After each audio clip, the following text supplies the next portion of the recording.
साहब का मिलेंगे? वो रहे भाई। Thank you sir.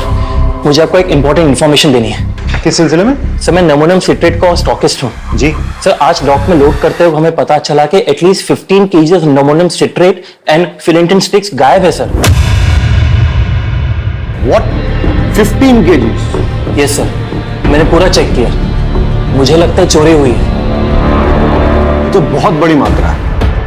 लेकिन सर इतने ज्यादा मात्रा में इतने डेंजरस एक्सप्लोसिव्स कोई क्यों चुराएगा? जाहिर सी बात है, कोई बड़ा ब्लास्ट प्लान कर रहा है। सर इस मामले की सीरियसनेस को देखते हुए मुझे लगा कि मुझे आपको इन्फॉर्म करना चाहिए। ठीक है, आप इनकी एफआईआर दर्ज करवा। Thank you. पटेल सर, इनके स्टाफ से भी पूछताछ करो। सिचुएशन बहुत अलार्मिंग हो सकती है। अपने खबरी नेटवर्क को एक्टिवेट करो और सारे नाकों पे चौकसी बढ़ा दो। लेकिन सर मेरी जानकारी के मुताबिक हमारे कोस्टल एरिया में मच्छी पकड़ने वाले तालाबों में मच्छी पकड़ने के लिए अमोनियम साइट्रेट इस्तेमाल करके छोटे मोटे ब्लास्ट करते हैं। पटेल, 15 kg अमोनियम साइट्रेट और फेलेटिन स्टिक्स मछलियां पकड़ने के लिए चोरी नहीं की जा सकती। डबल चेक करो सर, और इस स्टॉकिस्ट पे भी नजर रखो। पता करो अमोनियम साइट्रेट चोरों ने गायब किया है या खुद गायब करके चोरों पे इल्जाम लगाया जा रहा है। Yes sir. रोजाना हमारे थाने में चोरी और डकैती की घटनाएं दर्ज की जाती हैं। ये हमारे लिए रूटीन वर्क है। लेकिन हमें इस बात के लिए ट्रेन किया जाता है कि अगर कुछ भी अनयूजुअल नोटिस करें तो हम चौकन्ने हो जाएं। मेरी ज्यूरिसडिक्शन में इतनी बड़ी मात्रा में एक्सप्लोसिव्स का चोरी होना यह संकेत दे रहा था कि कुछ बड़ा घटने वाला है। अब कितना बड़ा, इस बात का हमें कोई अंदाजा नहीं। अब मेरे दिमाग में सिर्फ एक ही सवाल बार बार उठ रहा है कि एक्सप्लोसिव्स की चोरी मछलियां पकड़ने के लिए हुई है या फिर इस बार निशाना मछलियां नहीं कोई और है। एक बात बताओ, आज ऐसी क्या खास बात है जो आपने ऑफिस से आकर हमारे साथ घूमने का प्लान बना लिया? तुझे ना घुमाओ तो शिकायत करती है, घुमा रहा हूँ तो भी शिकायत करती है। एक काम करते हैं, गाड़ी वापस मोड़ने की। ना ना, शू बात करो शू, इतने दिनों बाद तो घूमने निकले हैं। अरे एक मिनट, एक मिनट।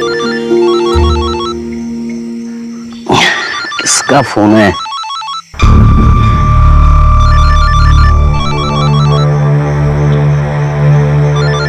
अरे शू, अच्छे कॉल तो उठा लेते। अरे वो अरे लोन वाले का फोन था। ये लोग कभी भी कॉल करते रहते हैं। हाँ सर, यहाँ पे ज्यादा मच्छी पकड़ने के चक्कर में लोग अमोनियम साइट्रेट का धमाका करते हैं। लेकिन इतनी बड़ी मात्रा में अगर कोई विस्फोटक चुरा रहा है तो इसका इरादा क्या होगा?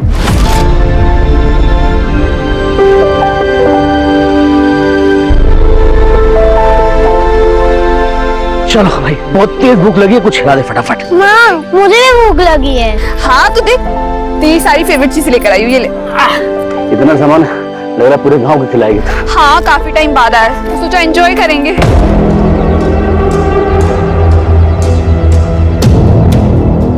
एक मिनट, क्या जाओ छो?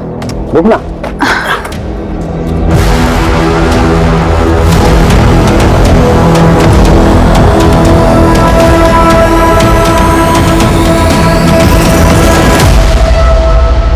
सरप्राइज, सरप्राइज, ये तेरे लिए। मेरे लिए? खोल के देख।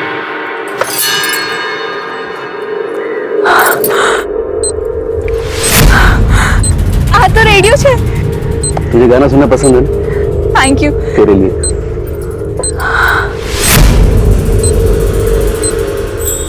इसकी क्या जरूरत थी? अरे तेरा फोन खराब हो गया था ना, तो थैंक यू सो मच। आप मेरा कितना ख्याल रखते हो। अच्छा, सिर्फ थैंक यू से काम नहीं चलेगा, पप्पी भी देनी पड़ेगी। ये लो पप्पी, मुझे भी एक चीज चाहिए। क्या?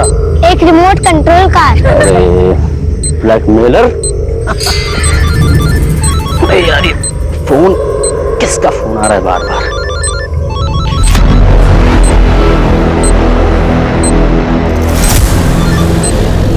हेलो जी, कितनी बार बोला है जब फैमिली के साथ रहूं तो कॉल मत किया कर, समझ गया तुझे?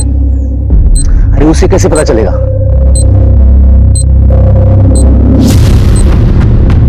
मैं तो संभाल लूंगा, लेकिन अगली बार टाइम देख के, ठीक?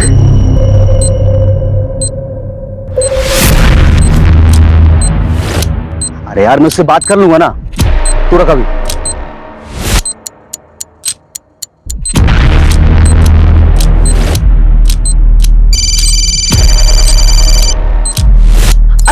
सुनिए ना, किसी का कॉल आ रहा है, मुझे लग रहा है शायद सिम कार्ड वाले कॉल कर रहे हैं, मैं बात करती हूँ।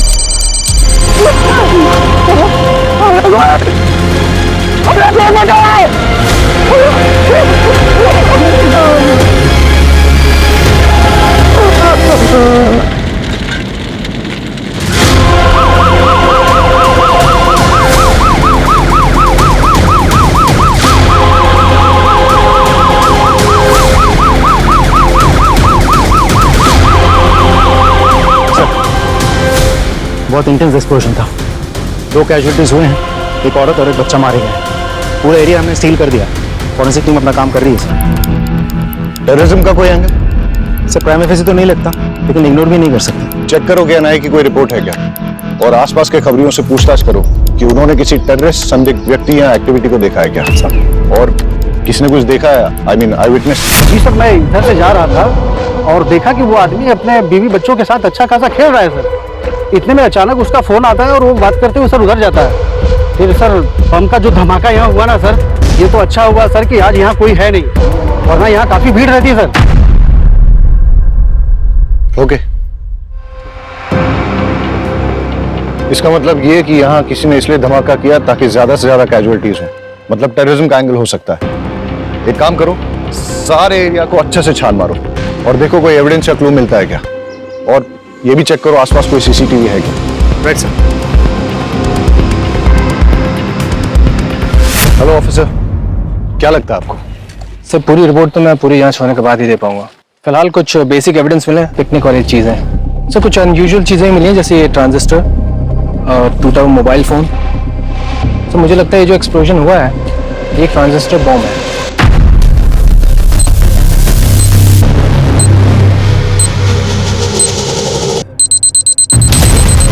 और जहाँ तक एक्सप्लोजन का सवाल है, आईईडी है या फिर कोई और एक्सप्लोजन, इसके बारे में भी ठीक से कहा नहीं जा सकता। थैंक यू ऑफिसर, कोशिश कीजिएगा कि जितनी जल्दी हो सके रिपोर्ट सबमिट कर दें प्लीज। Sure sir. गणेश भाई, अगर आप चाहते हो कि आपकी पत्नी और बच्चे का हत्यारा जल्द से जल्द पकड़ा जाए तो प्लीज हमारे साथ कोऑपरेट करिए।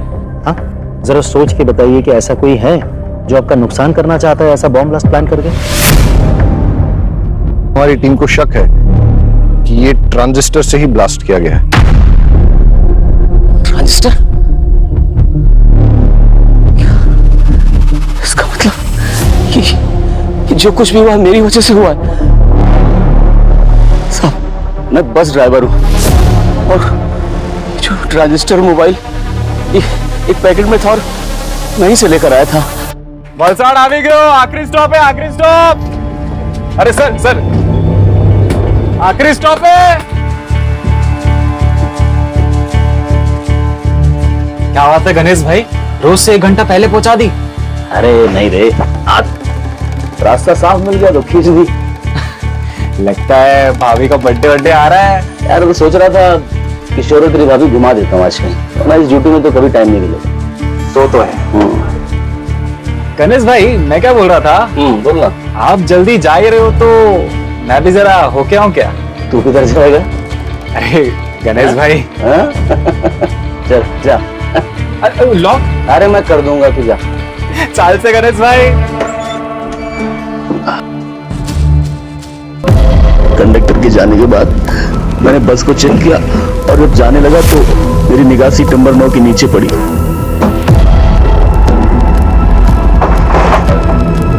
वहां मैंने देखा एक थैली रखी हुई थी।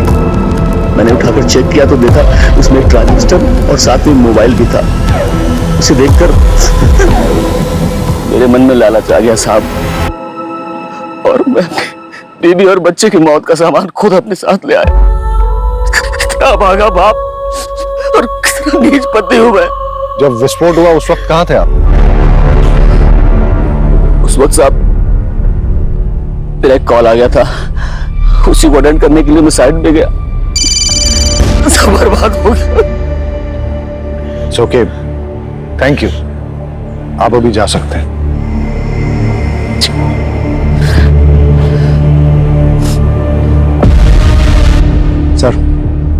मुझे तो इस गणेश की कहानी पे बिल्कुल भरोसा नहीं है। एकदम सही कह रहे हैं सर, इसकी कहानी पूरी मनगढ़ंत लगती है। एक काम करते हैं सर, इसको उठा लेते हैं। Let's not jump to conclusions. ये वक्त सही नहीं है इससे ज्यादा पूछताछ करने का। अभी जाने दो इसे और अपनी फैमिली का क्रियाकर्म पूरा करने दो। लेकिन हमेशा नजर रखो इस पे और कुंडली निकालो, पता करो किसके साथ उठता बैठता है। और हाँ, पड़ोसी और रिश्तेदारों से पूछो कि इसके फैमिली के साथ कैसे रिलेशन है। कॉल रिकॉर्ड निकालो इसके और देखो कि जब वो विस्फोट हुआ तब इसको किसका कॉल आया था, या कॉल आया भी था या नहीं। और हाँ, उस बस कंडक्टर से पूछताछ करो और ये पता करो कि वो सीट पे कौन बैठा था, किसने अपना लगेज वहां पे छोड़ दिया था या फिर जानबूझ के छोड़ा था ताकि उस आतंकवादी घटना को अंजाम दे सके।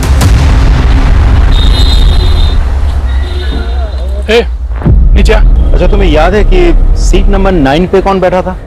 Seat number 9? नहीं सर। रजिस्टर या टिकट की कॉपी ऐसा कुछ होगा सर?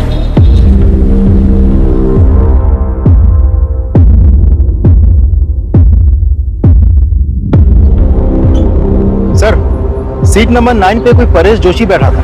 जी सर, उम्र लिखी है 36 साल। सर, ये परेश जोशी उबरात से बैठा था और ये बस भी उबरात से ही निकली थी। सर, इंटरेस्टिंग बात तो ये है कि गणेश की बीवी उषा, जिसकी बॉम्ब ब्लास्ट में मौत हुई, वो भी उबरात से ही है सर।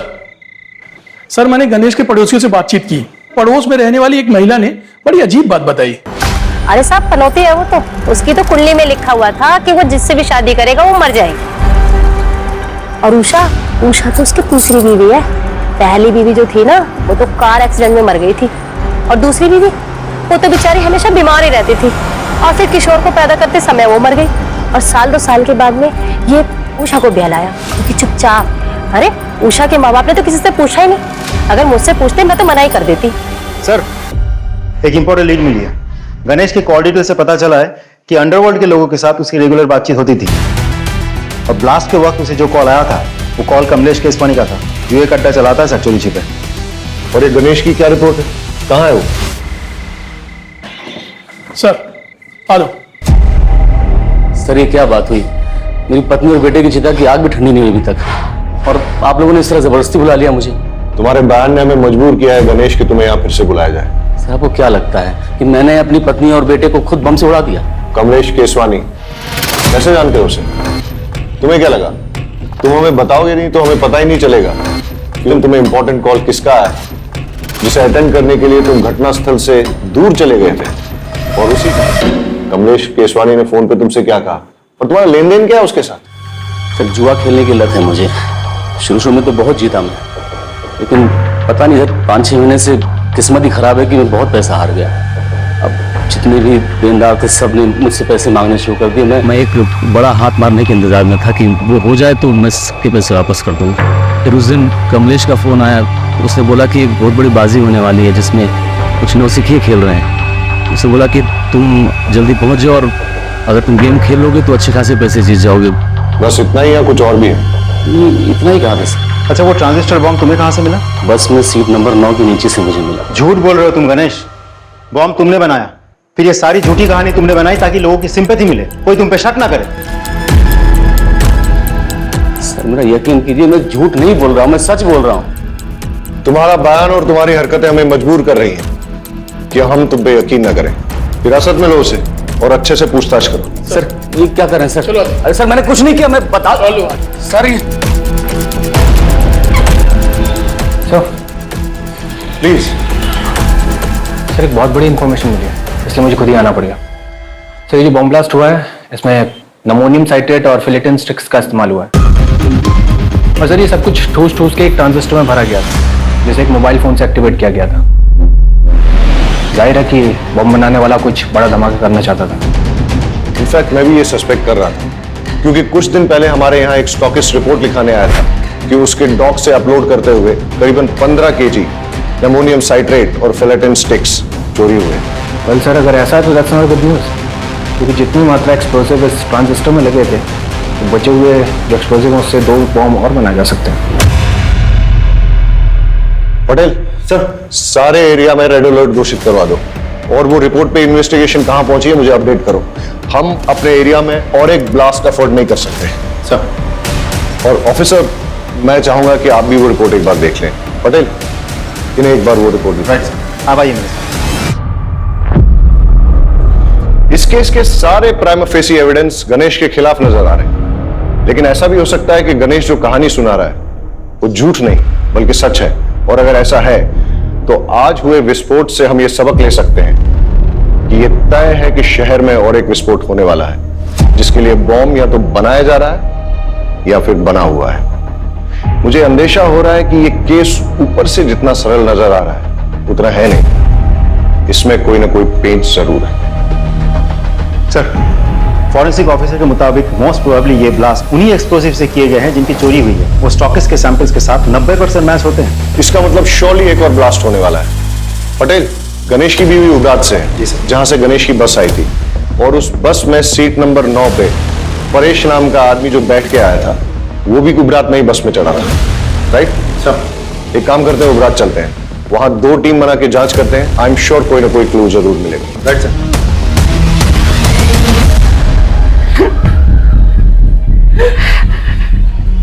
देखिए, हमें आपकी बेटी की मौत का बेहद अफसोस है, लेकिन क्या करें, कातिल को पकड़ना भी तो जरूरी है। उसके लिए हमें यह जानना बहुत जरूरी है कि ऐसा कोई इंसान है जो आपकी बेटी को मार सकता है, जैसे कि आपका दामाद गणेश। नहीं साहब, गणेश पे शक करने की कोई वजह नहीं हमारे पास। अच्छा, गणेश के अलावा ऐसा और कोई जिसके साथ उसकी कोई दुश्मनी हो, कोई अनबन हो? उषानो जूनो बॉयफ्रेंड विनायक दवे नाम है उसका। 1 नंबर नो दारूडियो ने गुंडो छे। उसने अपनी चिकनी चुपनी बातों में उषा को फंसा लिया था, पूरे उपरात में बदनाम कर दिया था। बड़ी मुश्किल से हमने अपनी बेटी को समझा बुझाकर उससे पीछा छुड़वाया। यहाँ उषा से कोई शादी करने को तैयार नहीं था। ऐसे में अपने रिश्तेदारों के जरिए हमें गणेश का रिश्ता आया। और विनायक का क्या रिएक्शन था? वो तो धमकियों पे उतर आया था, धमकी देने लगा था कि उषा को नहीं छोड़ेगा। इस उषा के कॉल डिटेल्स निकलवाओ और लोकल पुलिस को कहो कि विनायक दावे के बारे में पूछताछ करें और हमें रिपोर्ट करें। जी सर। परेश जोशी। जी हूँ चू, और ये मेरी वाइफ मेघा। अच्छा, जब आप उबरात से वलसाड जा रहे थे तो आपके पास कोई बैग था? हाँ था, पर वो बैग तो अब भी मेरे पास है, ये रहा। आर यू श्योर कि बस में आपसे कुछ छूटा नहीं था? नहीं सर, बैग के अलावा मेरे पास कुछ भी नहीं था। चले परेश भाई, सुना है कि आज अपनी तरफ मछलियां। पुलिस? परेश भाई सो थी हो? सब ठीक है ने? भाभी? सर ये मेरा दोस्त है सागर कोहली। ठीक है, अभी तो हम चलते हैं, लेकिन अगर आपको इस बीच कुछ भी याद आता है तो हमें बताइएगा जरूर। जी सर, पक्का।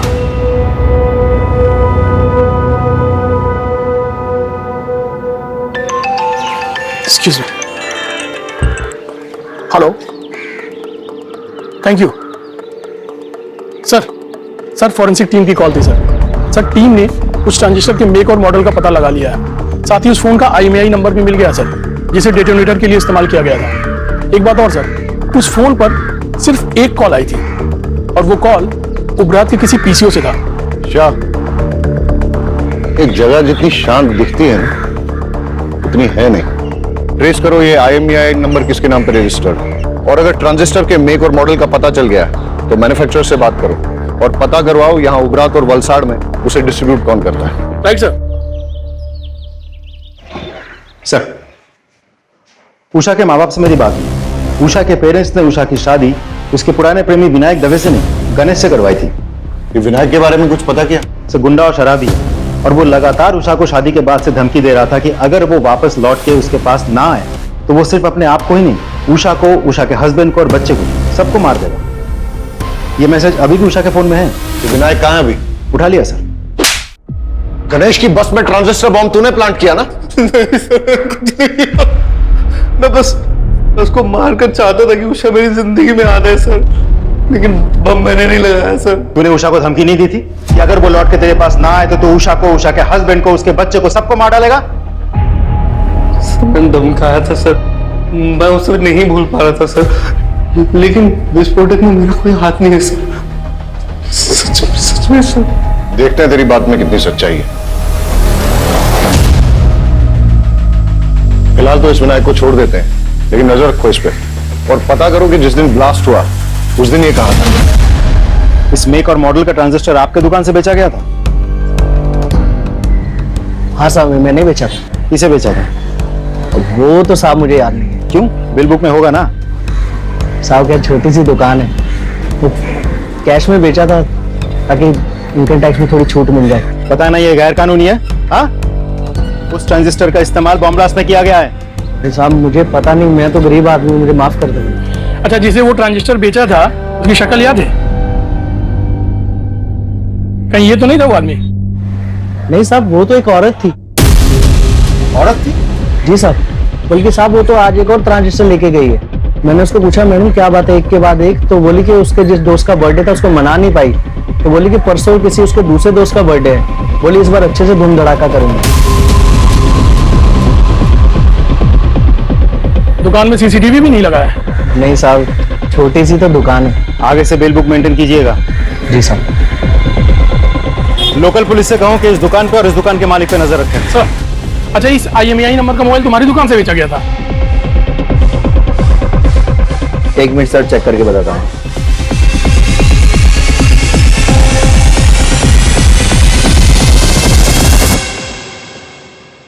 जी सर। किसको बेचा था? एक औरत ने बर्थडे गिफ्ट देने के लिए मोबाइल खरीदा था और उसी के नाम पे सिम भी लिया था। उसका नाम विकास मेहता, इसी एरिया में रहता है। सर, ये जो उषा का एक्स बॉयफ्रेंड विनायक है, ये इसी विकास मेहता का आदमी है? हाँ सर, आज सुबह एक और मोबाइल खरीदा गया उसी नाम पे सर। इस विकास मेहता के डिटेल्स दीजिए। ये लीजिए सर। सर, जिस तरह की औरत का ब्यौरा उन दुकानदारों ने दिया है, ऐसे में तो कोई हो सकता है। मेरा मतलब गणेश या विनायक। मतलब तुम ये कहना चाहते हो कि जो दो लोग वहां आए थे उनमें से कोई एक औरत बन के आई थी और उसी ने मोबाइल और ट्रांजिस्टर खरीदे? हाँ सर। ये मेहता का घर यहाँ से और कितना दूर है जिसके नाम पे मोबाइल खरीदा गया था? सर, ऑलमोस्ट पहुंच गए।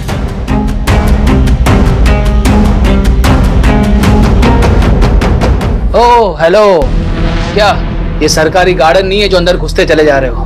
मेरा घर है, मेरी परमिशन के बिना यहाँ पत्ता भी नहीं हिलता।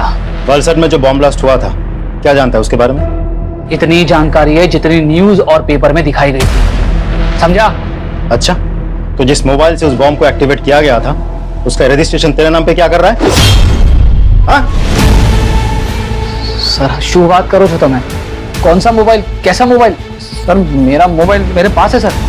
क्यों, अभी टोन चेंज हो गया तेरा? सर, मैं सच बोल रहा हूँ, मेरा मोबाइल मेरे पास है। आप, मुझे नहीं पता आप कौन से मोबाइल की बात कर रहे हैं। सर, ये ऐसे नहीं मानेगा, इसको पुलिस स्टेशन लेके चलते हैं, फिर सब सच उगलेगा।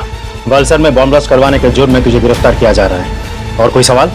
ये IPC की कौन सी धारा लगाऊं यही बता दूं? लेकर आओ इसे। चल, मेरी बात सुनो, मेरा कुछ नहीं है इसमें। अरे एक मिनट भाई, हमारी बात मारो। अरे मैं कहीं नहीं करी, मैंने क्या मारा दो?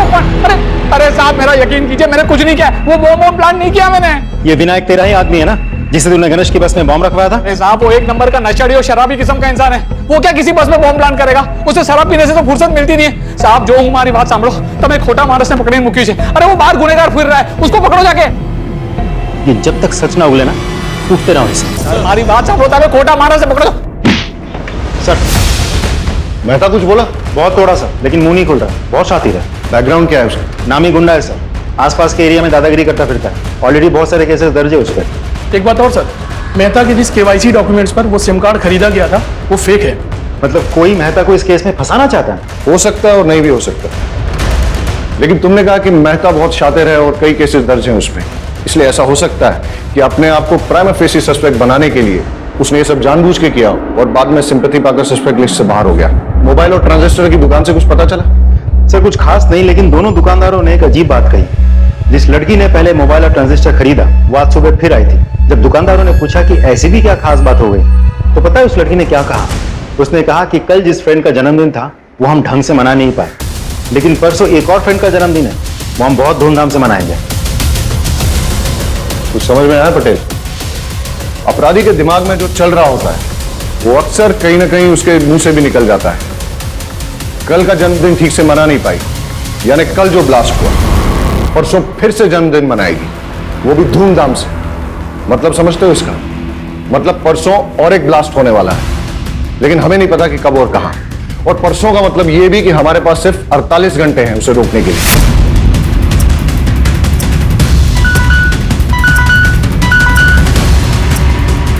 Yes, what? विकास मेहता के खिलाफ आपकी पत्नी ने मॉलेस्टेशन की रिपोर्ट लिखाई थी? जी हाँ सर। दरअसल उस दिन परेश जी अपने दोस्त के साथ सूरत गए थे और मैं घर पर अकेली थी। अगर मेहता को सर बड़ी इंटरेस्टिंग इंफॉर्मेशन मिली है। सर गणेश ने लगभग 1 महीना पहले अपनी पत्नी उषा के नाम पर 25 लाख की इंश्योरेंस पॉलिसी करवाई है।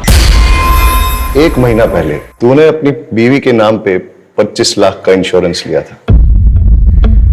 इतने सारे कोइंसिडेंसेस नहीं हो सकते, इसलिए सच सच बता दे, ज्यादा मारपीट नहीं होगी। इसलिए जेल जाओ और वहां पश्चाताप करो, वरना खाल खींच के उसमें तेज मसाला भर दूंगा, समझा? जितना मुझे पता था मैंने सब आपको बता दिया, इससे ज्यादा मैं कुछ नहीं जानता। सिर्फ सच बोलेगा। सच ही तो बोल रहा हूं सर, कि मेरी बात का कोई विश्वास ही नहीं कर रहा है। चल ठीक है, मान लेते हैं। फिर ये बता कि तेरे अलावा तेरा बीवी और बच्चे की मौत से किसी और को फायदा हो सकता है क्या? गौतम। कौन गौतम? मेरा बड़ा भाई। वो चाहता था कि मैं और मेरा पूरा परिवार खत्म हो जाए। साफ साफ बता। सर, मेरा भाई गौतम और उसकी वाइफ सीमा दोनों की शादी के बाद एक बेटा हुआ था। उस वक्त मैं कॉलेज में पढ़ रहा था। एक दिन मैं अपने भतीजे को, मतलब उनके बेटे को बाइक पे बिठा के घुमाने ले गया और एक्सीडेंट हो गया जिसमें वो मर गया। ये सब मेरी शादी के पहले हुआ था सर। मैंने उन दोनों से बहुत माफी मांगी, लेकिन उन्होंने मुझे माफ नहीं किया। जिंदगी भर का बैर पाल लिया। अभी 4-5 महीने पहले की बात है सर। माँ की तबीयत बहुत खराब थी तो पिताजी ने हम सबको बुलाया था। ये सरासर अन्याय है पिताजी। आप सब कुछ इसके बेटे के नाम कैसे कर सकते हैं? कोई अन्याय नहीं कर रहे हम। हमें जो लगा वो ठीक समझा, वो हमने किया। और वैसे भी इसका बेटा जो है वो इस घर का चिराग है। ये किशोर ही है जो हमारे खानदान और पुरखों का नाम रोशन करेगा। लेकिन इस गणेश ने जो मेरे बेटे की बदली चढ़ा दी, उसका क्या बाबूजी? हाँ, अभी क्या बात कर रही हैं? वो एक्सीडेंट था। सोच समझ के किया था तूने, साजिश थी तुम्हारी। इस बात पर मुझे कोई बहस नहीं चाहिए। और वैसे भी जो कुछ भी हमारा है, हमें निर्णय लेना था, हमने सही निर्णय ले लिया। ठीक है? आ तो बहुत जुलूम छे। मैं ना इतनी आसानी से हार नहीं मानने वाली। देख लो तुम। लेकिन हम वसीयत तो नहीं बदल सकते ना। तो क्या करोगे तुम? हाथ पे हाथ धरे बैठे रहोगे? उसने मेरे बेटे को मार दिया और अब वो पूरी जायदाद हड़पना चाहता है। कुछ समझ रहे हो तुम? अरे आदमी हो या नामर्द? नामर्द नहीं हूं, देख लूंगा मैं उसे। अरे होने दो उसके बेटे के नाम जायदाद। जब उसका बेटा, उसकी बीवी और वो खुद इस दुनिया में नहीं रहेगा तो सब जायदाद अपने आप हमारे नाम हो जाएगी। चल मान लेते हैं कि गौतम तेरे परिवार की जान का दुश्मन था, लेकिन उसे बॉम्ब बनाना आता था क्या? सर, सिविल इंजीनियरिंग की उसने। सड़कें बनाता था, पहाड़ों को तोड़ने के लिए बम विस्फोट करता था। लेकिन बाद में उसने नौकरी छोड़ दी और घर पे ही ये इलेक्ट्रॉनिक्स आइटम को रिपेयर करने का काम शुरू कर दिया। आसानी से बम बना सकता है वो।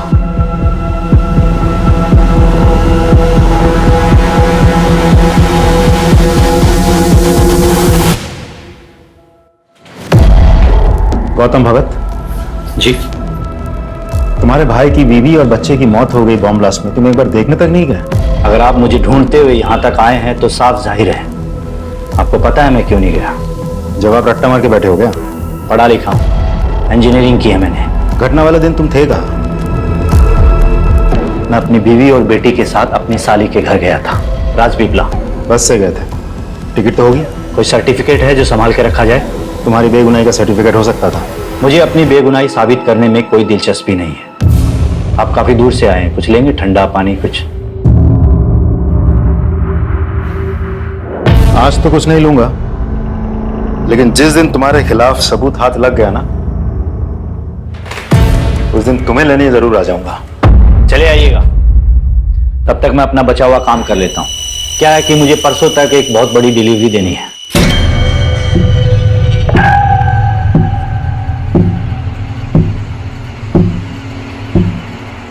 जी सर। और जैसा उसका बैकग्राउंड है और जिस तरीके से वो मुझसे बात कर रहा था, मुझे तो लगता है ये पूरी घटना के लिए वही जिम्मेदार है। और वो कह भी रहा था कि परसों उसको कहीं डिलीवरी देंगे। उसे इमीडिएटली स्कैनर पे डालो और उसकी बीवी का फोटो वो मोबाइल और ट्रांजिस्टर शॉप ओनर्स को दिखाओ, पहचान करवाओ। हो सकता है कि ये इन्हीं का किया करा है। ये नहीं थी? नहीं साहब, ये नहीं थी।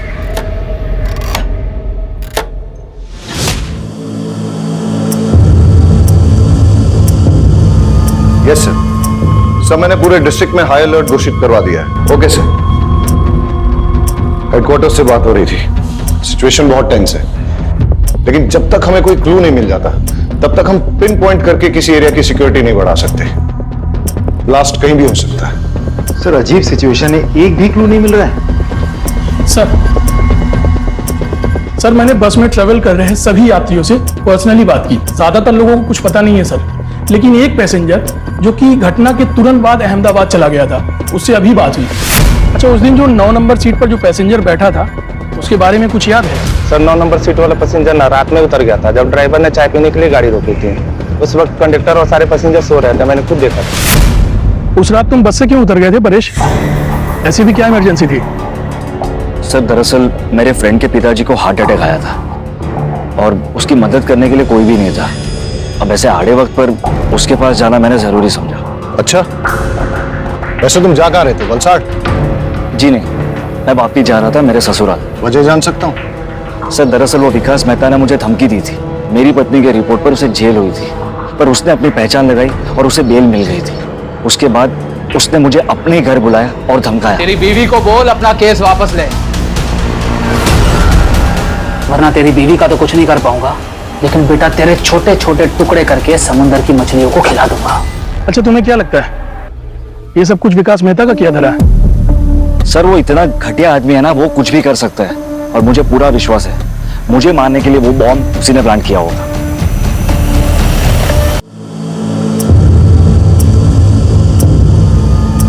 सर एट प्रेजेंट हमारे पास टोटल 5 थियरीज है जिन पे हम काम कर सकते हैं। पहली, गणेश ने अपनी बीवी उषा को मारने के लिए बॉम्ब प्लांट किया।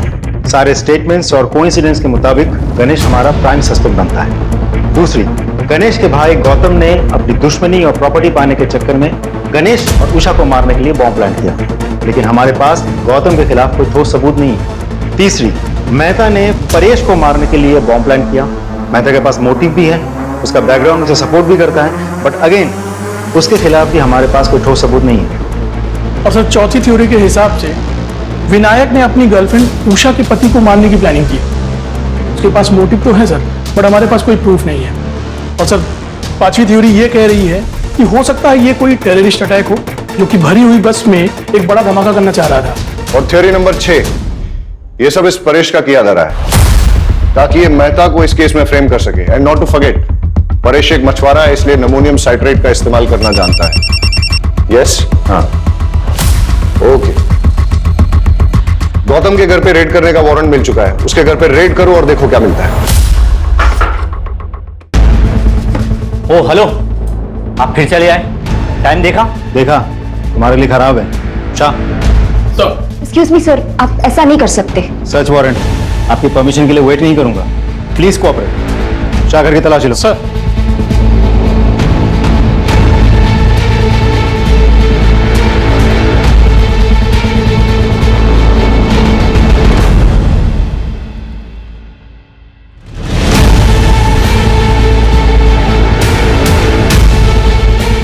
सर ये देखिए क्या मिला। क्या ये? Ammonium citrate. ये तुम्हारे घर में कैसे? एक छोटे से एक्सपेरिमेंट के लिए था। छोटा सा एक्सपेरिमेंट तुम्हारे लिए भारी ना पड़ जाए। ले आओ। अरे सर नहीं, अरे क्या कर रहे हैं आप?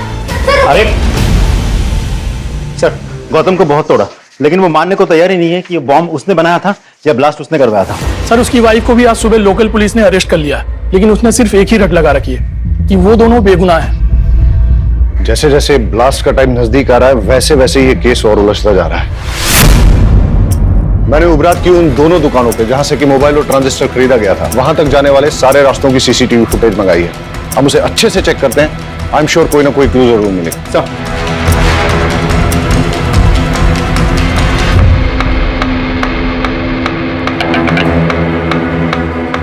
हमें सारे एविडेंस बारीकी से चेक करने चाहिए।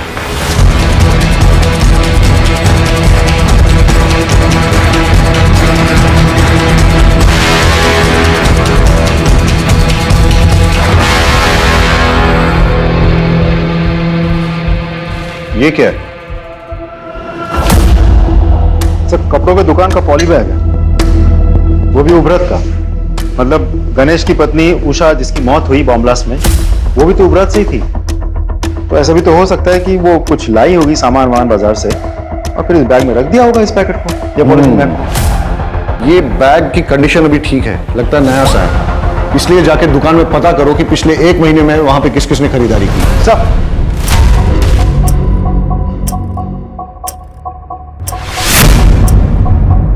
अच्छा, सामान बेचने के बाद आप लोग बिल बुक तो मेंटेन करते होंगे? जी सर। तो पिछले 1 महीने में जो भी सामान आपने बेचा है उसके बिल्स दिखाइए। Yes sir.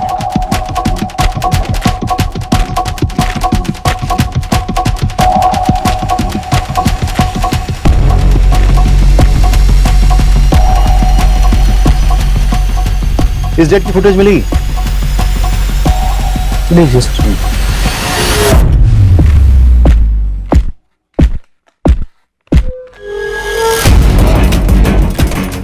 ये जानते हैं आप?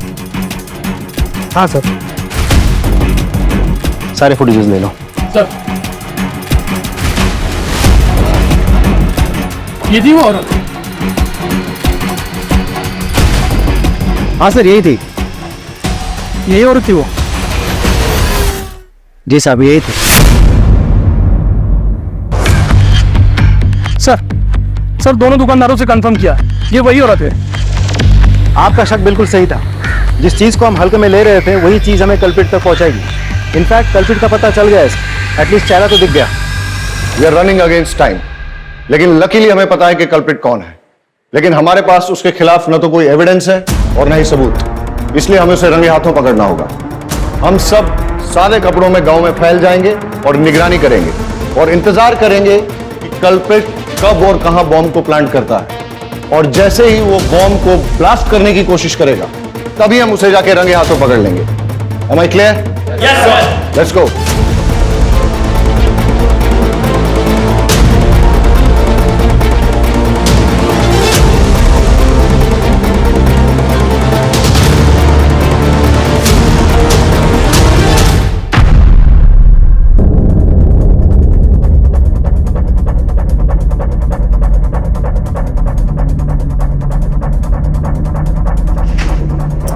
नमोनियम साइट्रेट है सर। हाँ पटेल। सर हमारा शक बिल्कुल सही निकला। चुराया हुआ नमोनियम साइट्रेट और फिलेटिन स्टिक्स यहाँ छुपाए गए हैं और बॉम्ब बनाने का सारा सामान भी यहाँ मौजूद है। तुम उस पर नजर जमाए रखो, मैंने भी इसको रडार पे ले लिया है। Right sir.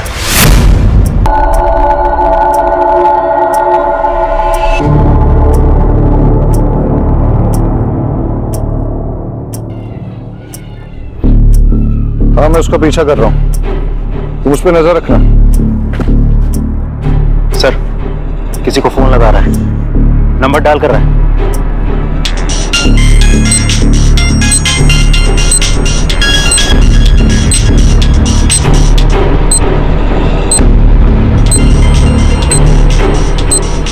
आवाज क्या थी आज?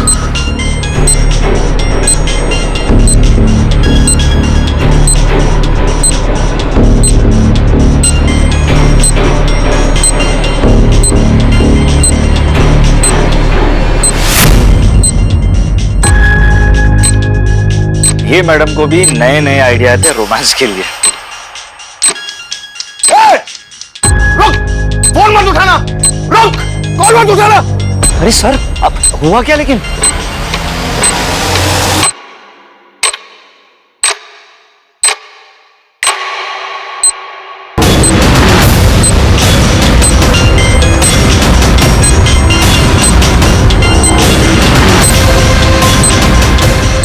सर ये है क्या? ये कॉल नहीं था, तुम्हारी मौत का फरमान था। जिसको चाहे फोन लगा ले बेटा, कोई नहीं आने वाला है। लड़की बन के बहुत झांसा दे दिया है तूने। बताओ क्यों किया ये सब? मैंने ये सब मेघा को पाने के लिए किया था।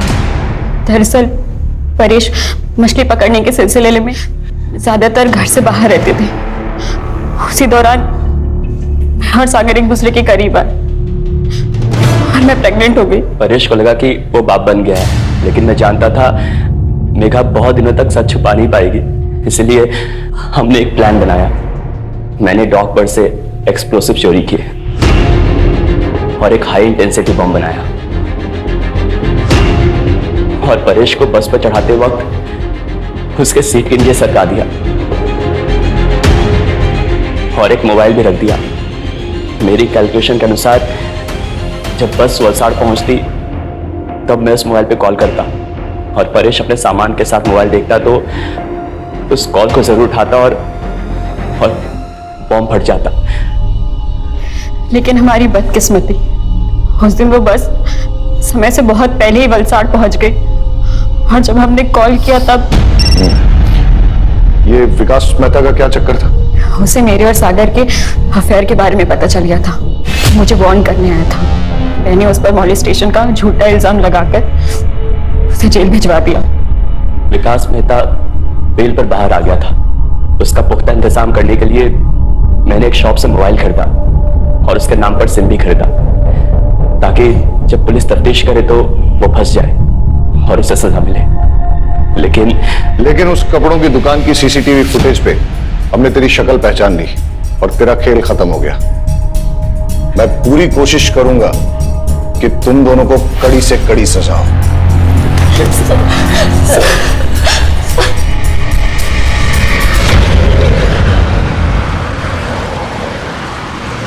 अजीब ड्यूटी है हमारी, हर किसी पर शक करना पड़ता है, लेकिन हमारे प्रोफेशन में शक न करना एक गुनाह है। लेकिन जब एक गणेश जैसे मासूम पर शक करना पड़ता है और उसे कड़े तरीके से पूछताछ करनी पड़ती है और आखिरकार जब सच सामने आता है, बड़ा दुख होता है। कई बार सोचता हूं कि क्या गलती थी गणेश की पत्नी उषा की या उसके बेटे किशोर की।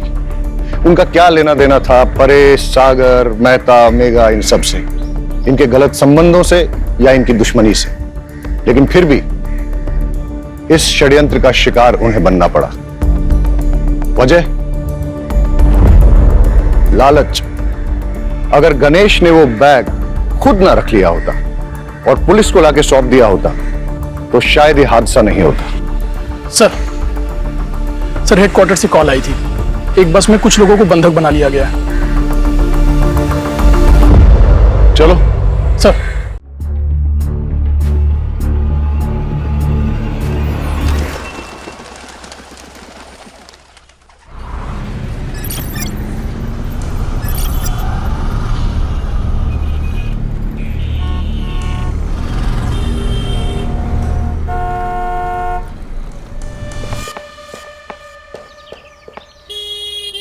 वॉचमैन, गुड मॉर्निंग साहब। मैं मार्केट जा रहा हूँ और ये वाटर पंप जो है वो टाइम पे ऑन कर देना। हाँ साहब।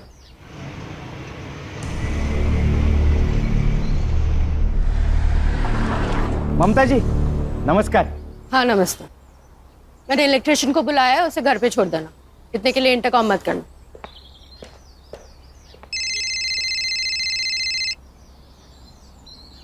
हाँ बाइक को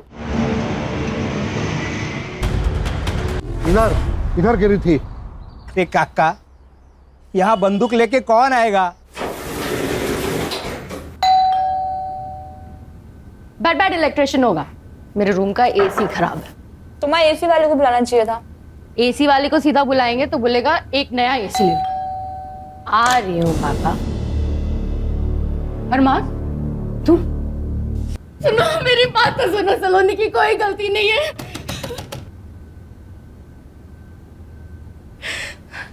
लेके घर पे घुस गया। बंदूक? सच में बंदूक? तो, काका आप सही करें। पुलिस को फोन लगाना जल्दी। मेरा घर पे छूट गया फोन। मैडम मेरे आउटगोइंग बंद है। काका आपका फोन दो ना जल्दी। मेरे पास कहाँ फोन है? सेक्रेटरी को फोन लगाओ। सेक्रेटरी तो सुबह ही मार्केट चले गए मैडम।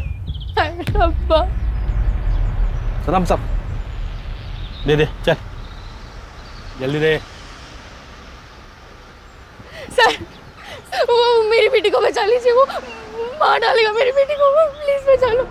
अहो, मेरी चचेरी बहन की शादी में जाना है, मालूम है ना आपको? हाँ मालूम है। हाँ दादा जल्दी। आपका सूट प्रेस करके रेडी है। अरे नहीं, सूट नहीं पहनूंगा मैं। अरे बहुत अनकंफर्टेबल फील करता हूँ। अरे ये कपड़ों में क्या प्रॉब्लम है? हैंडसम दिखता हूँ मैं। इससे अच्छा तो आप पुलिस की यूनिफॉर्म में आ जाइए। वैसे भी मेरे आधे घर वालों को यही लगता है कि आपको पुलिस की नौकरी से निकाला है। क्यों? मुझे क्यों पुलिस की नौकरी से निकाला? आता ते पण मीच तुम्हाला सांगते। नो यूनिफॉर्म, नो ये घिसे पिटे कपड़े, सूट मीन सूट। अब हाई कमांड का ऑर्डर है तो सूट पहनना ही पड़ेगा ना। हाँ खान, कब? अच्छा नहीं, मैं आ रहा हूँ। बेटी को बचा। देखिए मैडम, आप बिल्कुल चिंता मत कीजिए, हमारे बड़े ऑफिसर्स की टीम आ रही है, वो आपकी बच्ची को जरूर बचाएंगे।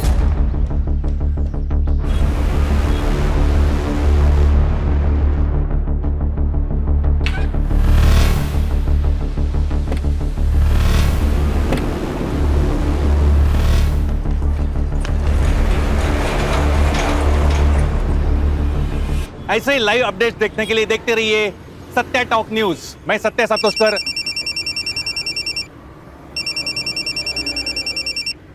हाँ बोला बागवे। सातोस्कर, सनसनाटी न्यूज है। क्या बात कर रहा है? बता। एक बिल्डिंग में एक लड़का बंदूक लेके घुसा है और लड़की को बंधक बनाए। कहाँ? बता। 1000 रुपया देगा तो एड्रेस दे दूंगा। अरे दिया। टेररिस्ट है क्या? अरे सातोस्कर, टेररिस्ट क्यों लड़की के घर में घुसेगा रे? अरे बाबा, टेररिस्ट बोलेगा तो व्यूअर्स बढ़ते हैं। ये सोशल मीडिया है, यहाँ 5 है ना, 5 रुपए समझते हैं। 1000 रुपए पक्का। तू एड्रेस बोल।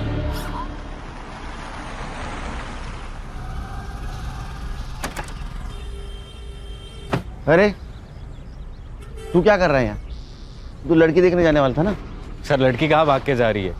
मधुबन सोसाइटी के बाहर से लाया हूँ। आप मेरे पीछे जो लोग सिविल ड्रेस और बुलेट प्रूफ जैकेट में देख रहे हैं, वो मुंबई पुलिस की स्पेशल टीम है जो कि एनकाउंटर में माहिर है। इसके मेन ऑफिसर सुनील केड़कर के नाम पर अब तक 18 एनकाउंटर जमा है। आपको ये जानकर हैरानी होगी कि ये लोग यहाँ क्या कर रहे हैं। इस बिल्डिंग में टेररिस्ट घुस चुके हैं। अब आगे यहाँ जो भी कुछ होगा वो शायद दूसरा शूट आउट एट लोखंडवाला जैसा कुछ होने वाला है। सर वो मार देगा मेरी बेटी को। सर प्लीज उसे बचा लो, वो पागल हो गया है। क्या नाम क्या है उसका? अरमान चौहान। ये अरमान चौहान आपके घर में क्यों घुसा? जबरदस्ती मेरी बेटी के पीछे पड़ा है सर। न खुद शादी करता, न मेरी बेटी को कहीं और से शादी करने देता। और आज तो उसके सर पे भूत सवार हो गया है, वो पागल हो गया है। वो आज मार के ही छोड़ेगा मेरी बेटी को। बचा लो। लेकिन जब आपको मालूम है कि वो लड़का सलोनी को तंग करता है तो उसके लिए दरवाजा क्यों खोला आपने? सर मुझे लगा इलेक्ट्रिशियन आया होगा, आज सुबह मैंने उसे बुलाया था। अरे लेकिन खान, ये सब पूछने का वक्त है अभी। अब शांत हो जाइए। ये सर उसी की गाड़ी है सर। हर्षा सर, अरमान इस गाड़ी से आया है। इसके आरटीओ डिटेल्स निकालो, पता करो किसके नाम पे है गाड़ी। Yes sir. खान बातें कम काम ज्यादा। चल भागवे, इधर आ, इधर आ। देख देख देख। क्या है रे? ये पेन ड्राइव ले ले, इसमें से अंदर का सारा सीसीटीवी फुटेज कॉपी कर ले। हाँ तो पहला हाथ भर ले। अरे सुनना, 2000 रुपए दूंगा। हाँ उसमें से एक ना वो वॉचमैन को दे देना। येड़ा हो गया क्या सातोस्कर तू? क्या हुआ? ये टीम ने अगर मेरे को पकड़ा ना तो बाथरूम साफ करने का ड्यूटी मिलेगा। पहले का 1000 रुपया निकाल। हाँ रुक रुक, ये ले ले। Sir jacket. हीरोगिरी मत कीजिए सर, प्लीज जैकेट पहन लीजिए। अरे खान, वो इलेक्ट्रिशियन है, वो क्या बुलेट प्रूफ जैकेट पहन के घर की बेल बजाएगा? ये बात सही है। चल। तू कहाँ रहा है? सर मैं ऊपर। दिमाग खराब हो गया तेरा? शादी नहीं हुई अभी तक तेरी। बिना शादी के ऊपर जाएगा तो जिंदगी की बहुत सारी खुशियां मिस कर जाएगा। सर क्या?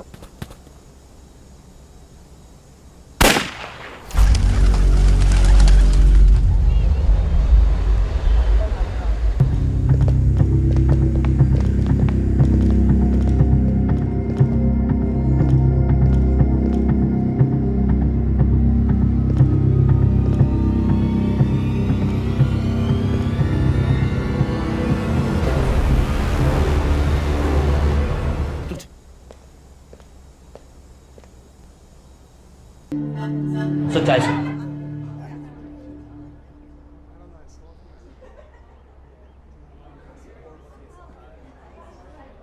सर, ये जो अरमान चौहान था वो यशदीप चौहान का लड़का है, मतलब था। वाह, मतलब जो हमारी पोस्टिंग करता है उसी के बेटे को हमने ऊपर भेज दिया। देखा आप लोगों ने, पुलिस वाला सर पे हाथ रख रहा है, मतलब कुछ तो गड़बड़ है। बहुत बड़ा लफड़ा हो गया। सर इस उम्र में नक्सली एरिया में ट्रांसफर होगी मेरी। सर मेरी बेटी, ठीक है, कुछ नहीं हुआ उसका। मुझे देखना पड़ेगा। अरे अरे मैम मैम मैम शांत हो जाइए। हमने एम्बुलेंस बुलाई है, डोंट वरी। आइए मेरे साथ, वो ठीक है। आप आइए, वो ठीक है। खान, हर्षा,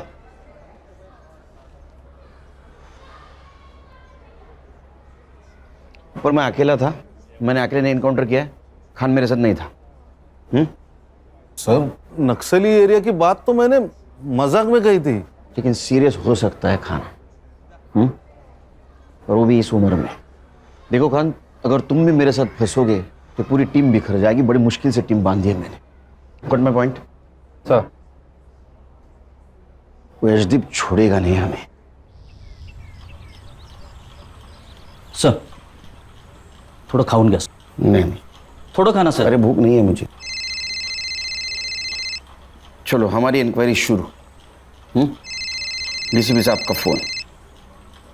जैन सर। हाँ सर, आ रहा हूँ सर। जी सर।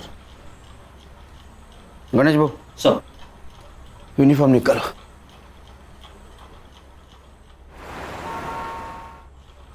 जैन सर।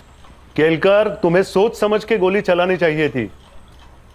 तुम्हें पता था वो टेररिस्ट नहीं था। टेररिस्ट? सर हमने कब कहा सर वो टेररिस्ट था? न्यूज नहीं देखी क्या तुमने? सारा मीडिया कह रहा है टेररिस्ट समझ के एक मासूम की जान ली है पुलिस ने। सर ये मीडिया वाले तो कुछ भी बकते हैं सर।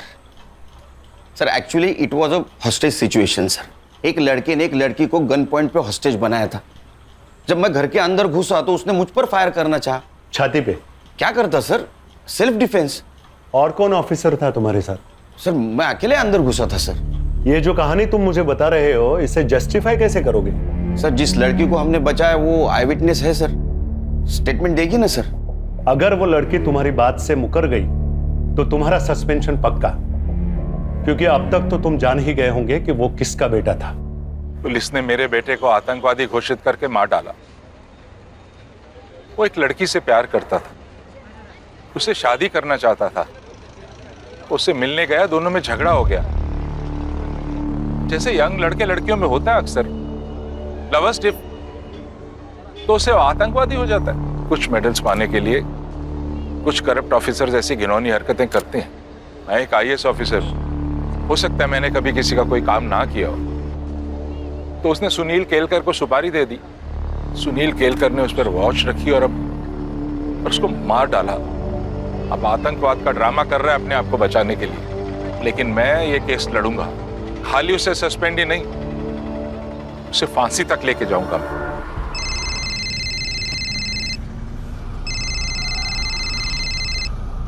हेलो। आप घर कब आ रहे हो? हम तो 1 घंटे में तैयार हो जाएंगे, आप भी जल्दी आ जाइए। और याद है ना, आज आपको सूट पहनना है। नहीं मैं नहीं आ पाऊंगा, तुम लोग जाओ। लेकिन ऐसे कैसे? अहो अरे नहीं बोला ना, हर बात की वजह बताना जरूरी है क्या? नहीं आऊंगा मैं। भाभी क्या हुआ? क्या कहा भैया ने? कहा कि वो नहीं आ सकते, लेकिन ऐसे तो कभी बात नहीं करते वो।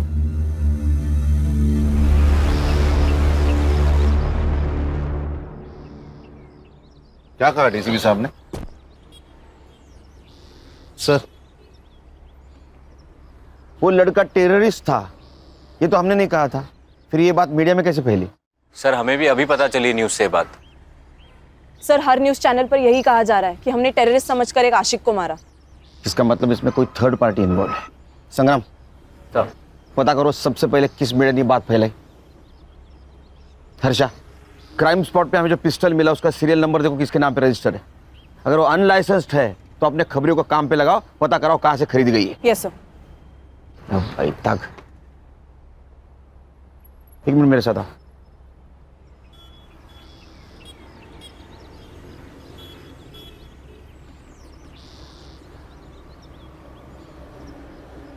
अभी समझे खान, मैं सब लोगों को क्यों बोल रहा था कि खान ऊपर नहीं था। बोलो मेरा सस्पेंशन तो तय है। केस तुमको हैंड ओवर कर दूंगा। तब तक किसी मीडिया वाले को यहाँ फटकने मत देना।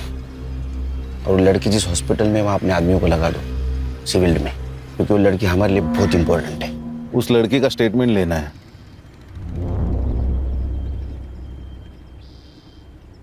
लेंगे। अभी वहां बहुत मीडिया वाले होंगे, स्टेटमेंट रात में लेंगे।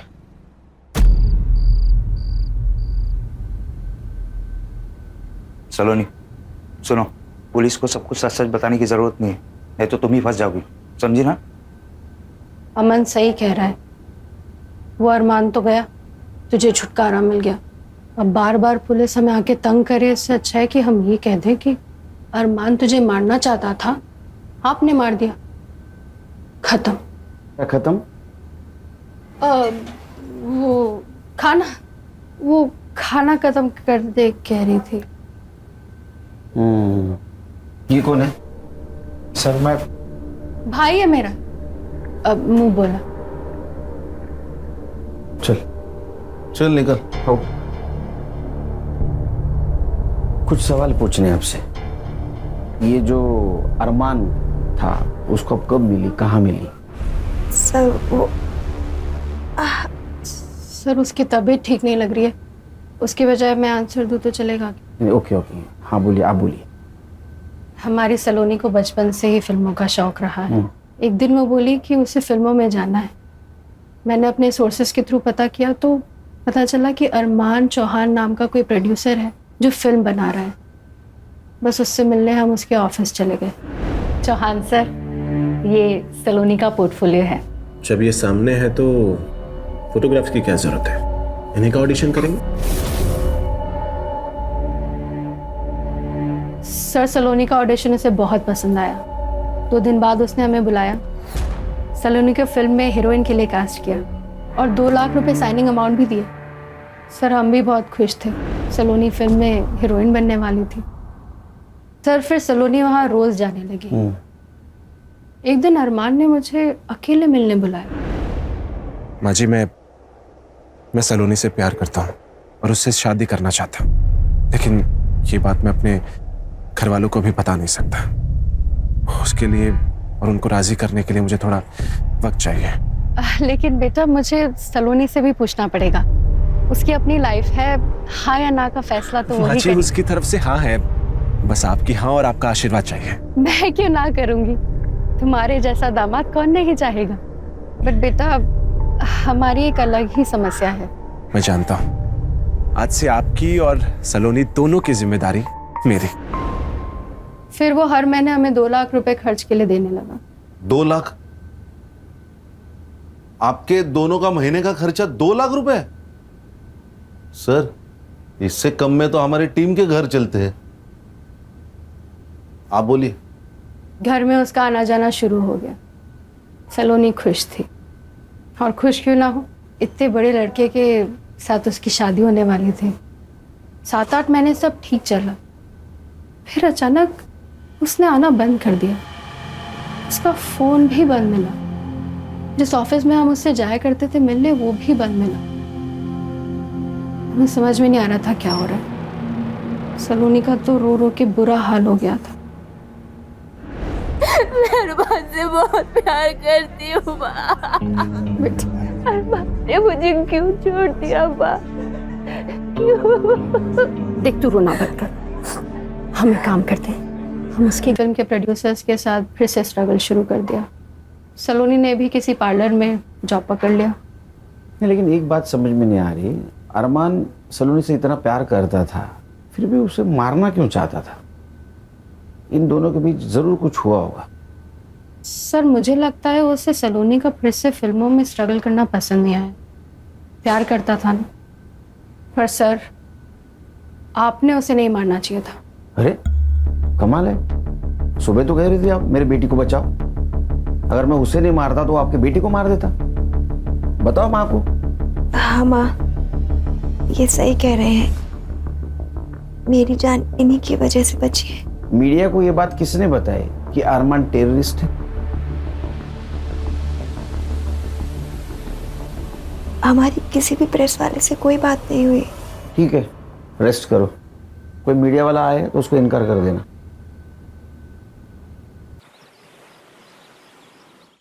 नाश्ता लगा है, आ जाइए। क्या है? पोहा। एक बात पूछूं? आप गुस्सा तो नहीं होगे ना? पूछो पूछो, इंक्वायरी में वो पूछने वाले, उनसे पहले तुम पूछ लो।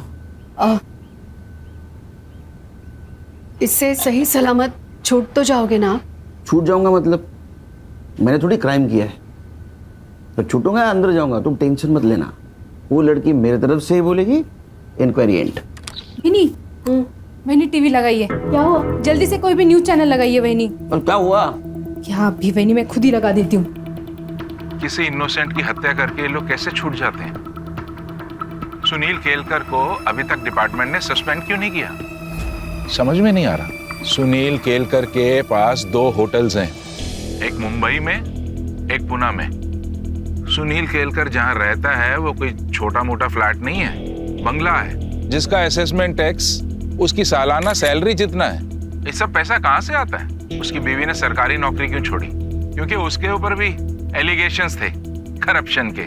सुनील केलकर की बेटी जिस स्कूल में पढ़ती है उसकी सालाना फीस 7 लाख रुपए है। उसने मेरे बेटे को मारने की सुपारी ली थी, और ये सुपारी उसे किसने दी थी वो जब तक नहीं बताएगा, रोज प्रेस कॉन्फ्रेंस में ये बातें बताऊंगा मैं आपको। नमस्कार। अब क्या होगा पापा? कुछ नहीं होगा, तू स्कूल जाएगी। अनन्या को भेजू तेरे साथ? आपकी बेटी हूँ पापा, डरती हूँ क्या किसी से? चमारी। जाओ। नमस्कार व्यूअर्स, सत्या टॉक के लाइव में आपका स्वागत है। मैं आपको लेके आया हूँ इन्वेस्टिगेशन ऑफिसर सुनील केलकर के घर पे। ये हम गेट के अंदर आ गए। हेलो बेटा। हाय। स्कूल जा रही हो? हाँ। अच्छा, मैं आपसे एक बात पूछूं? हाँ पूछो। बेटा तुम्हें पता है तुम्हारे पापा ने खून किया है? मेरे पापा खून नहीं करते, वो खूनी को पकड़ते हैं। पर बेटा इस बार तो खूनी वही है। रुको, मैं अभी पापा को बताती हूँ, वो आपको देखेंगे। मला रात्री आलो उशीर होईल, तुम खाना खा लेना। बाबा पापा, बाबा बाहर कोई आदमी मुझसे पूछ रहा था, आपने खून किया? क्या? सुन पापा, पापा यही थे वो।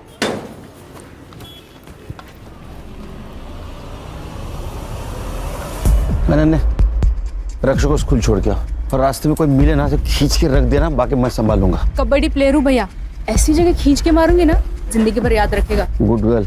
चल रक्षा। जाओ रक्षा, जाओ बेटा। आईपी एड्रेस का क्या हुआ? सर वो आज मिल जाएगा। इतने टाइम क्यों लग रहा है? सर वो एक्चुअली 3-4 देश घूम के आ रहा है ना, उसे प्रॉक्सी आईडी कहते हैं। चाहिए कि टेक्नोलॉजी का जितना फायदा उतना नुकसान। ओ मैडम। सर वो गन का लाइसेंस यशदीप चौहान के नाम पे। खान।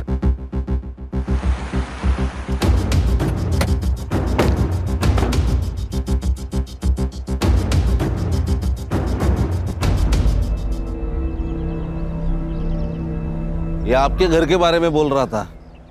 इसका घर देखो सर, उसको पूछ लो गवर्नमेंट के नौकरी में इसने इतना बड़ा घर कैसे लिया। वो पूछ के क्या फायदा? उससे अच्छा उसकी गन उसके बेटे के पास कैसे आई, ये पूछने में फायदा है। नमस्ते जी, कहिए। मैं सीनियर इंस्पेक्टर सुनील केलकर, चौहान साहब से बात करनी है मुझे। अरे मैडम रुकिए, ये तो ऐसे भागे जैसे भूत देख लिया हो। Mister commissioner, Sunil Kelkar suspend होना चाहिए और उस पर मर्डर का केस भी दर्ज होना चाहिए। This is my last warning to you and do it as soon as possible. सुनिए ना, जिसने हमारे बेटे को मारा है वो पुलिस ऑफिसर वहां आया हुआ है। अगर तुम कॉन्डोलेंस के लिए आए हो तो उसकी कोई जरूरत नहीं है। जब तुम जेल जाओगे मैं तभी वहां आके मिल लूंगा तुमसे। जरूर मिलेंगे। एक बात बताइए, जो गन आपके बेटे के पास मिली वो किसके नाम रजिस्टर थी? मेरे। किसने दी थी उसको गन? मैंने नहीं दी, वो खुद ले गया था। एज पर लॉ, लाइसेंस की गन अगर किसी दूसरे के हाथ लग जाए तो उसके लिए वो लाइसेंस ही जिम्मेदार होता है। मैंने आपको कहा ना, मैंने नहीं दी, अरमान खुद ले गया था। हाँ, तो इसका मतलब वो मिसिंग थी। तो आपने कंप्लेंट करनी चाहिए थी। एज पर लॉ एटलीस्ट आपके खिलाफ एफआईआर तो दर्ज होनी चाहिए। और एक बात, मैंने आपका इंटरव्यू देखा सवेरे, तो कुछ बातें क्लियर करना चाहता हूं। मेरे पिताजी के होटल थे जो उन्होंने मेरी बीवी और मेरे भाई के बीवी के नाम कर दिए, जो मेरा भाई अभी चलाता है, और उससे जो पैसा आता है उससे मेरे लड़की के स्कूल की फीस भरी जाती है। दूसरी बात, मेरे बीवी की गवर्नमेंट जॉब छोड़ने की, वो उसने इसलिए छोड़ा क्योंकि वहां करप्शन होता था जो मेरे घर पे नहीं चलता। और कुछ जानना चाहते हैं? हाँ, जानना चाहता हूँ। मेरे बेटे को मारने की सुपारी किसने दी थी और उसे टेररिस्ट क्यों कहा गया? हमने उसे टेररिस्ट कहाँ कहा? ये बात तुम कोर्ट में साबित करना। तो आप भी साबित कर दो कि आपकी गन आपके बेटे के पास कैसे आई। वो लड़की और उसकी माँ जब आपके घर पे आए थे तो आपने उनके साथ कैसा बिहेव किया, ये सब पता है हमें। चलो खान, पुलिस स्टेशन जाते ही इसके खिलाफ एफआईआर रजिस्टर करना। Misuse of register gun, licence cancel होना चाहिए इसका। हाँ सर। हर्षा, हॉस्पिटल जाओ और सलोनी का बयान वीडियो रिकॉर्ड करो, साथ विटनेस लेके जाना। Yes sir. नमस्ते, मुझे आपसे एक बात करनी थी, आपके फायदे की है।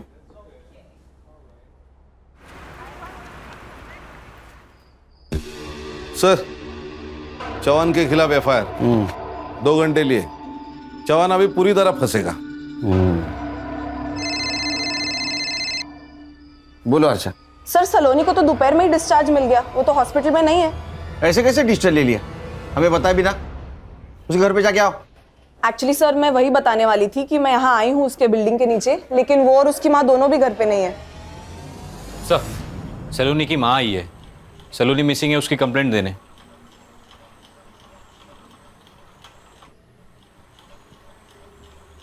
सर मेरी बेटी कहीं चली गई है।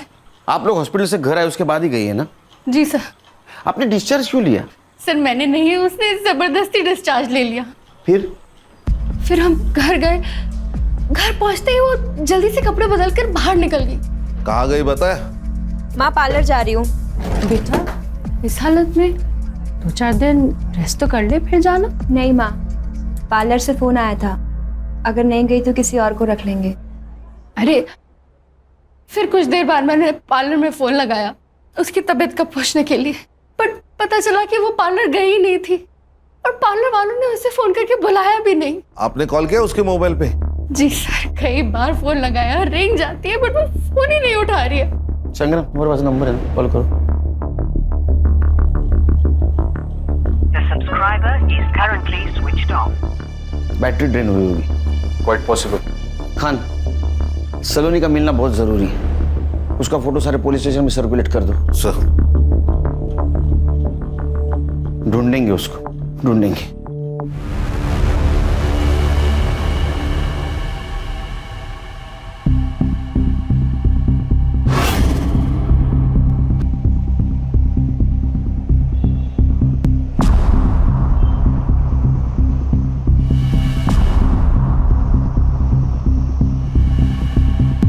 सलोनी,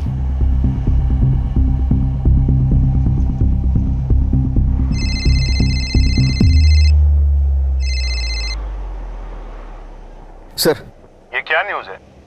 लड़की का मर्डर हो गया। केलकर, तुम एक अच्छे ऑफिसर हो इसलिए पहले से वार्न कर रहा हूँ।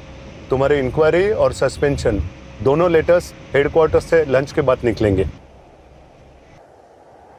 हमारे पास वक्त कम है, सिर्फ लंच तक का, क्योंकि मुझे लगता है उसके बाद मैं तुम लोगों का बॉस नहीं रहूंगा। सर, फॉरेंसिक टीम को बुला, मुझे 1 घंटे के अंदर रिपोर्ट चाहिए, क्योंकि मुझे लगता है बॉडी को यहाँ नहीं गया और मारा गया, यहाँ डंप किया गया है। सलोनी के बिल्डिंग के पास जाओ, सीसीटीवी फुटेज कलेक्ट करो जल्द, हमारे पास टाइम नहीं है। सर, वो आईपी एड्रेस मिल गया है। सत्या सातोस्कर नाम का रिपोर्टर है जिसका सत्या टॉक्स नाम का सोशल मीडिया न्यूज़ चैनल है, जिस पर अरमान के टेररिस्ट होने की बात मीडिया में लीक हुई थी। और हाईलाइट ये है सर कि इस न्यूज़ चैनल पर अभी अभी सलोनी का मर्डर हुआ, ये न्यूज़ चल रही है। ये न्यूज़ उसे कैसे मिली? सर, ये सोशल मीडिया वाले ना लाइक्स और सब्सक्राइबर के लिए कुछ भी कर सकते हैं, कोई भी हद पार कर सकते हैं। मर्डर तक भी? सनसनीखेज न्यूज, अरमान चौहान की पुलिस ने हत्या की, या वो एक सेल्फ डिफेंस था? इसकी एक ही चश्मदीद गवाह सलोनी शर्मा का मर्डर हुआ है और ये कत्ल ये कहलाता है कि अगर अरमान की हत्या एक सेल्फ डिफेंस था तो सीनियर पुलिस इंस्पेक्टर के किसी दुश्मन ने उन्हें रास्ते से हटाने के लिए सलोनी का मर्डर किया है। लेकिन अगर सुनील केड़कर ने सुपारी लेकर अरमान की हत्या की है तो क्या सलोनी का मर्डर उन्हें सस्पेंशन से बचाता है? किसने किया है सलोनी शर्मा का मर्डर? सुनील केड़कर ने?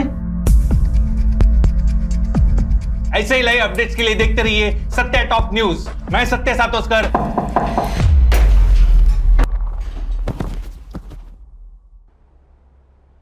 ये इस न्यूज चैनल की आखिरी न्यूज थी। आज के बाद कोई न्यूज नहीं आएगी। समाचार समाप्त हुए। क्या रे, वो अरमान को हमने टेररिस्ट समझा, ये न्यूज तूने फैलाई? नहीं साहब। हाँ नहीं नहीं, तेरे सारे वीडियोस डाउनलोड किए हमारे साइबर टीम ने। दिखाऊं तेरे को? झूठ मत बोल। देख, तेरे वजह से मेरा जॉब प्रॉब्लम में आया है, तू जल्दी बोल नहीं तो तेरा। हाँ सर। हाँ। क्यों? व्यूअर्स बढ़ाने के लिए? क्या करूं साहब, हर व्यू का पैसा जो मिलता है। तो थोड़े पैसे से तेरा पेट नहीं भरा तो सलोनी का मर्डर कर दिया? नहीं साहब, मैंने ऐसा कुछ नहीं किया। मैं क्यों मारूंगा उसे? तूने उसको इसलिए मारा क्योंकि ये टेररिज्म वाली न्यूज पुरानी हो चुकी थी। सुनील केलकर ने सुपारी ली, ये न्यूज भी बासी हो चुकी थी, इसलिए सलोनी का मर्डर ऐसी न्यूज तूने चलाई व्यूअर्स बढ़ाने के लिए। अरमान और सलोनी की ट्रैजिक लव स्टोरी। कौन सी प्यार वाली स्टोरी साहब? मैंने डार्क वेब पे जाके उस सलोनी के बारे में पूरा रिसर्च किया था। और ये अरमान, वो तो कस्टमर था उसका। कस्टमर? हाँ साहब, 1 साल पहले सलोनी के माँ ने उसके फोटोज डार्क वेब के ऑक्शन पे डाले थे। पहले नाइट की बोली 5 लाख से शुरू हुई थी और ऑक्शन की आखिरी बोली 11 लाख की थी, और वो भी अरमान की। सर फॉरेंसिक वालों को सलोनी के नाखून में स्किन सैंपल मिला है। मैंने डीएनए के लिए भेजा है। पीएम रिपोर्ट हो गया? सर पेपर रिपोर्ट आने में देर लगेगी। हाँ, लेकिन मैंने डॉक्टर से बात कर ली। उसने उसका मौत का टाइमिंग कल रात 9 से 11 के बीच का बताया। गणेश को काम पे लगा और हर्षा को बोलो सलोनी की बिल्डिंग का सीसीटीवी फुटेज आएगा। सर ये देखिए, सलोनी की माँ और एक आदमी शाम को 6 बजे सलोनी को लेकर घर से निकले। पॉज करो, इसको तो हॉस्पिटल में देखा था ना? हाँ, सलोनी की माँ ने उसे मुंह बोला भाई खाता। और सर इसके बाद सलोनी की माँ रात को 10:30 बजे वापस आई, जो हमारे यहाँ से निकली। सत्य टॉक्स, इधर जल्दी आ इधर। किसको जानता है?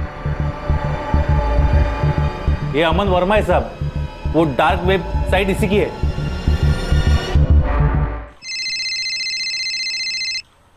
हेलो, हाँ एक मिनट। हाँ ठीक है।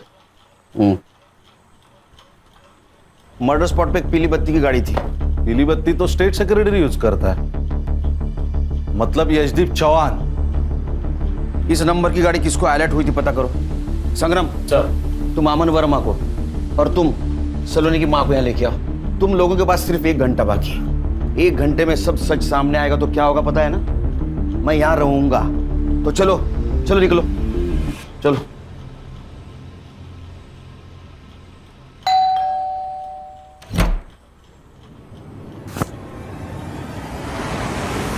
अरे साहब, हुआ क्या साहब?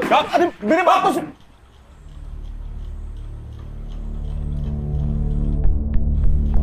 तेरा पूरा कच्चा चिट्ठा है हमारे पास। तू एक डेटिंग साइट चलाता है, उससे बड़े बड़े लोगों को तू लड़कियां पहुंचाता है। मैं जो पूछूंगा उसका हाँ या ना में जवाब देना। जिस दिन सलोनी को हॉस्पिटल से डिस्चार्ज मिला, उस दिन सलोनी की माँ और तू उसको भी बाहर ले गए थे, हाँ या ना? देख, सलोनी की बिल्डिंग का सीसीटीवी फुटेज है हमारे पास, हाँ या ना? हाँ साहब। सलोनी की माँ और तेरी मोबाइल टावर लोकेशन हमने निकाली, गोरेगांव की दिखा रही है। 1 घंटे तक तुम लोग वहां थे।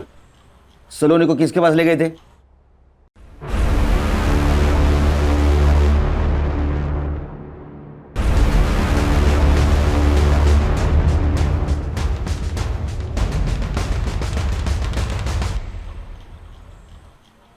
Sir, Sawant sir. अरे नमस्ते सावंत साहब, बैठिए। ये अमन और सलोनी की माँ, इन दोनों को अपने घर क्यों ले गए थे आप? मिस्टर केलकर, आपको मालूम है ना मैं कौन हूं? पता है।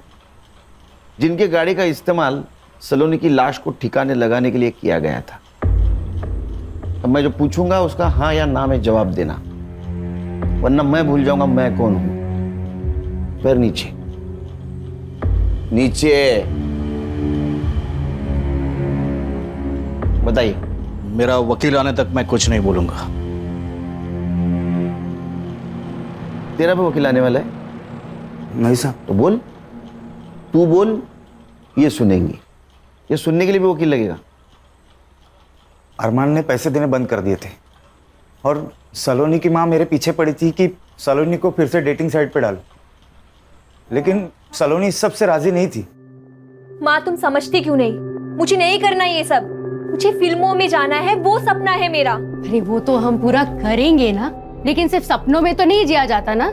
जीने के लिए पैसे चाहिए होते हैं, पैसे, और उसके लिए तू ये भी कर। माँ मैं अरमान को धोखा नहीं दूंगी। चला गया वो, अब नहीं आने वाला है, और आएगा भी तो क्या, कंगाल है वो। क्या फायदा है ऐसे लड़के से शादी करने का?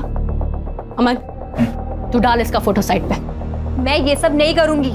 सलोनी, जब उसकी माँ ने मुझे फोर्स किया तो मैंने सलोनी के फोटो साइट पे डाला, और ये साहब ने ऑक्शन में 8 लाख लगाए। 8 लाख? सलोनी वर्जिन थी, इन्होंने पूरे पैसे एडवांस में दिए थे, लेकिन सलोनी मान ही नहीं रही थी, और ये साहब पैसे वापस करने के पीछे पड़े थे, और उसकी माँ ने तो पूरे पैसे उड़ा चुकी थी। तब मैंने उसकी माँ से कहा कि एक तो सलोनी को साथ में ले चले या तो पैसे वापस कर। तभी जबरदस्ती हम सलोनी को लेकर इनके घर गए थे, लेकिन एक बात मानना पड़ेगा सर, उसने आखिरी दम तक हाँ नहीं की। अरे ये कैसी लड़की लेके आया है, हाथ भी नहीं लगाने दे रही है। चल तू एक काम कर, मेरे 8 लाख रुपए वापस कर और वो लड़की को लेकर निकल यहाँ से। एक मिनट, मैं देखती हूँ कैसे नहीं मानती। अरे आइए आइए आइए, टाइम पे आ गए आप। कुर्सी जरा मैडम को। सर मैंने क्या किया? हाँ तू, तेरा मुंह चालू रख, तो मुझे भी समझेगा और इनको भी समझेगा इन्होंने क्या किया है। फिर ये गुस्से से अंदर चली गई। क्या प्रॉब्लम क्या है? हाँ, यहाँ खाने के पैसे नहीं है और तू ना करे जा रही है। माँ मैं मर जाऊंगी लेकिन ये सब नहीं करूंगी। सर झूठ बोल रहा है ये। ये हर्षा रुक, रिकॉर्डिंग चालू है। सलोनी के नाखून में जो स्किन पार्टिकल्स मिले हैं वो उसके डीएनए से 50% मैच होते हैं। 50% मैच, इसका मतलब समझती हैं आप, वो स्किन आपकी है। तू बोल। सलोनी की डेड बॉडी देख के इसको पहले मेरे घर से रफा दफा कर दे। सलोनी की डेड बॉडी मैंने अपने गाड़ी में डाली, लेकिन मेरी गाड़ी स्टार्ट नहीं हो रही थी, तो मैंने साहब की गाड़ी ली और रात का फायदा उठाकर पैसों की लालच ने आपको दुनिया की सबसे कमीनी मां बना दिया। मेरे सवाल का जवाब दो। वो यशदीप चौहान, उसने आपको हॉस्पिटल से डिस्चार्ज दिलवाया था ना? ना मत बोलो, सीसीटीवी में दिख रहा है सब। तो आप में और उसमें क्या डील हुई थी? डील ये हुई थी सर कि सलोनी झूठ बोलेगी कि आपने जानबूझ के अरमान को मार दिया। उसके हाथ में जो पिस्तौल थी वो हवा में भी फायर की, ताकि सबको ये लगे कि अरमान ने पहली गोली चलाई। खान, इस बयान के आधार पर यशदीप साहब को बुला लेना। सर।